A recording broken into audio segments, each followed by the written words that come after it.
বাংলাদেশের সাবেক সেনাপ্রধান জেনারেল আজিজ আহমেদ ও তার পরিবারকে যুক্তরাষ্ট্রে প্রবেশে নিষেধাজ্ঞার ঘোষণা ব্যাপক আলোচনার জন্ম দিয়েছে। গণতান্ত্রিক প্রতিষ্ঠানকে দুর্বল করা ও দুর্নীতিতে জড়িত থাকার কারণ দেখিয়ে সোমবার মার্কিন পররাষ্ট্র দফতর এই নিষেধাজ্ঞা জারি করে। তবে নিষেধাজ্ঞার প্রতিক্রিয়ায় সাবেক এই শীর্ষ সেনা কর্মকর্তা দাবি করেন, শাস্তি পাওয়ার মতো কোনো অপরাধ তিনি করেননি। সেনাপ্রধানের পদ থেকে 2021 সালের 2-4 জুন অবসরে যান জেনারেল আজিজ।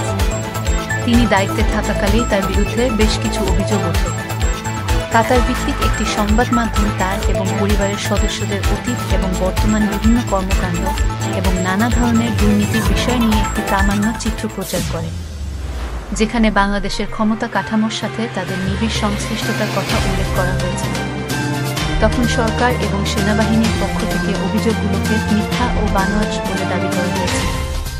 তবে জেনারেল আজিজ এবং একাধিক বিশ্লেষক যুক্তরাষ্ট্রের সিদ্ধান্তকে আল জাজিরার প্রামাণ্যচিত্রের ধারাবাহিকতা বা ফলাফল বলে মনে করেন।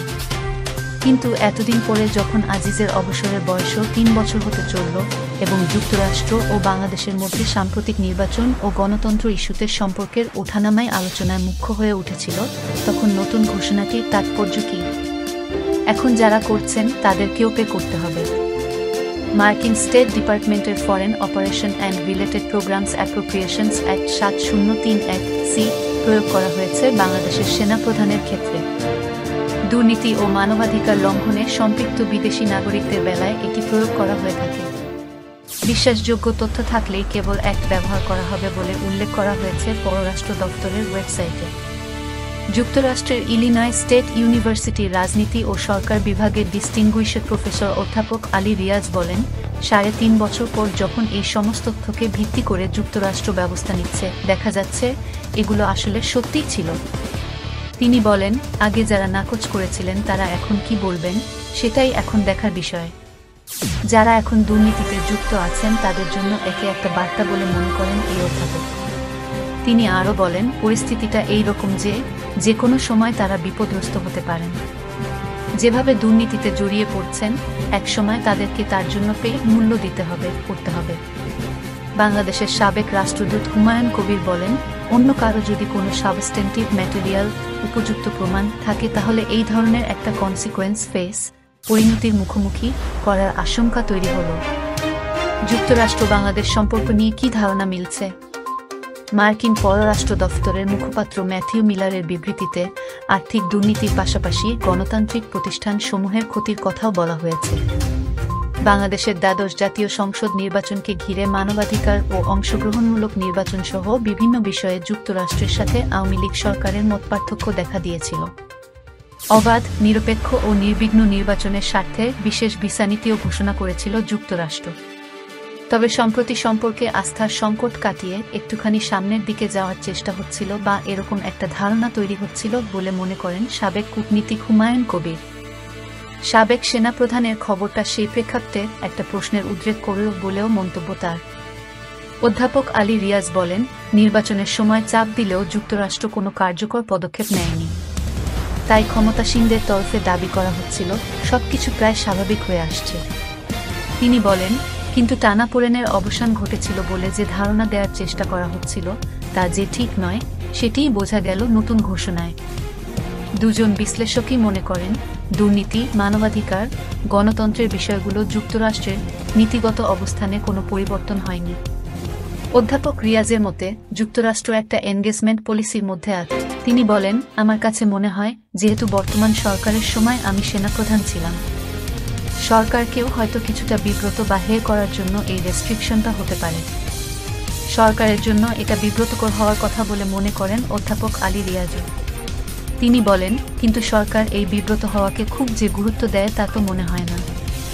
সরকারের যে ম্যান্ডেট থাকা উচিত ছিল সেই ম্যান্ডেটটা নেই বলে চাপটা দেওয়া হচ্ছে।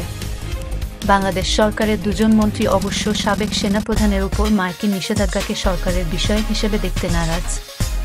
স্বরাষ্ট্রমন্ত্রী আসাদুজ্জামান খানকে প্রশ্ন করা হলে তিনি সাংবাদিকদের বলেন, আজিজের নিষেধাজ্ঞার বিষয়টি ব্যক্তিগত। তিনি আরও বলেন, যুক্তরাষ্ট্র অনেক দেশেই ব্যক্তি পর্যায়ে এমন নিষেধাজ্ঞা দিয়ে থাকে। আর পররাষ্ট্রমন্ত্রী হাসান মাহমুদ বলেন, এটি সেনাবাহিনীর বিষয়। আমি এ মুহূর্তে কিছু বলতে চাই না। নিষেধাজ্ঞার বিষয়টি ওয়াশিংটনের পক্ষ থেকে সেখানকার বাংলাদেশ দূতাবাসকে আগেই অবহিত করা হয়েছিল বলেও জানান পররাষ্ট্রমন্ত্রী। অবশ্য অধ্যাপক আলী রিয়াজ আগেই বিবিসি বাংলাকে বলেন, তিনি আজিজ সরকারের সাথে যুক্ত না, আমাদের কি করার আছে? এরকম একটি ভঙ্গি সরকার গ্রহণ করবে। সাবেক রাষ্ট্রদূত হুমায়ুন কবির বলেন, যেহেতু তিনি রিটায়ার্ড, সেহেতু হয়তো প্রাতিষ্ঠানিকভাবে খুব সমস্যা এখন হবে না। মার্কিন বিবৃতির ভাষ্য ও প্রতিক্রিয়া। সোমবার স্থানীয় সময় যুক্তরাষ্ট্রের পররাষ্ট্র দফতরের মুখপাত্র ম্যাথিউ মিলারের তরফে দেয়া এক বিবৃতিতে বলা হয়, তার সাবেক সেনাপ্রধান আজিজ আহমেদ তৎপরতার কারণে বাংলাদেশের গণতান্ত্রিক প্রতিষ্ঠানগুলো দুর্বল হয়েছে এবং সরকারি প্রতিষ্ঠান ও কার্যক্রমের ওপর থেকে জনগণ আস্থা হারিয়েছে। আজিজ আহমেদের বিরুদ্ধে ঘুষ গ্রহণের অভিযোগ এনেছে যুক্তরাষ্ট্র। তার দাবি, ব্যক্তি স্বার্থের বিনিময়ে সরকারি নিয়োগের ব্যবস্থা করে দিয়েছেন তিনি। আরও বলা হয়েছে, সামরিক বাহিনীর ঠিকাদারি অবৈধভাবে পাইয়ে দেওয়ার জন্য তার ভাইয়ের সাথে যোগসাজশ করেন আজিজ আহমেদ। তাছাড়া তার ভাইয়ের অপরাধ সত্ত্বেও তাকে বাঁচাতে দুর্নীতির আশ্রয় নেন বলে দাবি করেছে মার্কিন পররাষ্ট্র দফতর। বাংলাদেশের গণতান্ত্রিক প্রতিষ্ঠান ও আইনের শাসন শক্তিশালী করতে নিজেদের অঙ্গীকার পুনর্ব্যক্ত করার কথা বলেছে যুক্তরাষ্ট্র, যার ধারাবাহিকতায় আজিজ আহমেদের বিরুদ্ধে এই ব্যবস্থা নেওয়া হলো। তবে মার্কিন নিষেধাজ্ঞার প্রতিক্রিয়ায় সাবেক সেনাপ্রধান জেনারেল অবসরপ্রাপ্ত আজিজ আহমেদ মঙ্গলবার দুপুরে তার বাসভবনে গণমাধ্যমের সাথে আলাপকালে বলেন, শাস্তি পাওয়ার মতো কোনো অপরাধ করিনি। আমি মনে করি এটা মার্কিন নিষেধাজ্ঞা সম্পূর্ণভাবে আমার জন্য প্রযোজ্য নয়। সাবেক এ সেনাপ্রধান বলেন, বাহিনীর ভাবমূর্তির ব্যাপারে একটা কথাই বলবো, সবসময় একটা বিষয় আমি অত্যন্ত গুরুত্ব দিয়ে থাকি। BGB army prestigious institution. সবসময় সতর্ক ছিলাম আমার কোনো কর্মকাণ্ডে যেন এই দুটি বাহিনীর সুনাম ক্ষুণ্ণ না হয়।